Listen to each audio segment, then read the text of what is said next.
Hey everyone. This video is going to be a little different from what I usually do. I wanted to talk about a subject that might be relevant to a lot of people right now: depression and coping. A few of my friends have mentioned feeling it, and I've had my fair share of experience in this matter.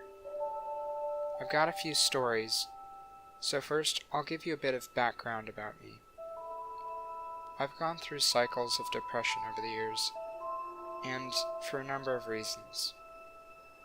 I come from a family with a pacifist mom and an alcoholic dad, both of whom have been verbally abusive to me, and the latter physically abusive at times. They placed a huge burden on me by treating me more harshly than my younger sister, and expected much more from me. For a long time, I wasn't even aware that I was depressed. Throughout middle school and high school, I didn't have many friends that I could actually talk to. Moving a lot and being generally shy was not a good combination. My cycles of depression started when I was in middle school.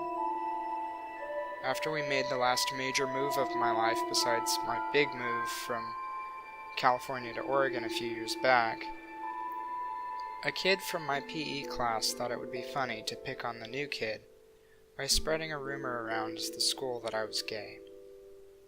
He and about 15 other boys harassed me all the way into high school, but I never said anything to anyone about it. None of the girls I liked ever wanted to talk to me because they knew that group of guys and were told God knows what about me. My first girlfriend was a girl I met in Psych 101 in college. We dated for almost a year and I was in love. She gave me the sweetest smile, hug, and kiss she'd ever given me when she heard me tell her how I felt. I knew she loved me back, but I also knew she didn't want to commit to anything. It was only after she dumped me and completely shut off all communication with me that I realized I had been bottling up my depression for years. I cried every night for 3 months. For 6 months, I would lie in bed every night, pondering what my life was worth. I wanted to die. I felt like I had no one to turn to in times of need. Like I couldn't talk to anyone about how I was feeling. Like I wouldn't be missed if I was gone, because hardly anyone noticed me anyway. And after doing countless hours of moonlit soul-searching, I began to realize my life was not worth living for others. Feeling sorry for myself wasn't getting me anywhere. I fought that feeling of worthlessness and pushed myself to carry on. Every day was a baby step forward, and months later, I felt so much better about myself. To this day, I still feel the pull toward that dark place. Something I find peculiar about gaming communities is how many depressed people are in them, and half of the time, you wouldn't even know it by talking to the person in everyday conversation. I met one of my best friends on Dark Souls about a year after the game came out. He and I would talk day and night about stats, builds, and different playstyles and tech. Demon Souls was a goldmine in that regard after we both switched over. He's actually the person who taught me how to pivot cast. We'd spar in 4-1 for hours at a time, almost daily, never caring who won or lost any individual match.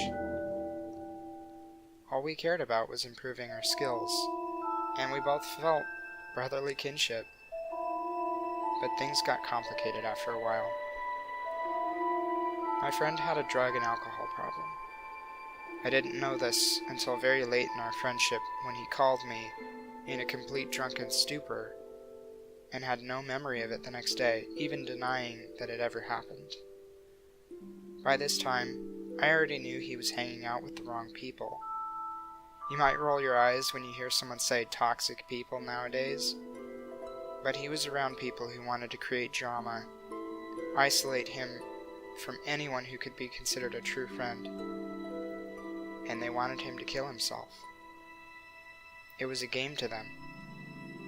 My friend started to act hostile toward me by doing underhanded things in our spars to net the win, something he'd never done before. These were also things he said he hated most in PvP. One night, after sparring for a few hours, I told him I had to go, and we should duel out.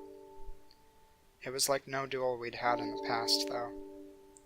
He acted like an entirely different person and just wanted to stop me. When he said good game after a swift backstab and a couple of pokes, I asked if it really was one, and then he let me have it. He told me I wasn't a good player, that the majority of my wins were due to lag, that I was full of myself, and all manner of insults.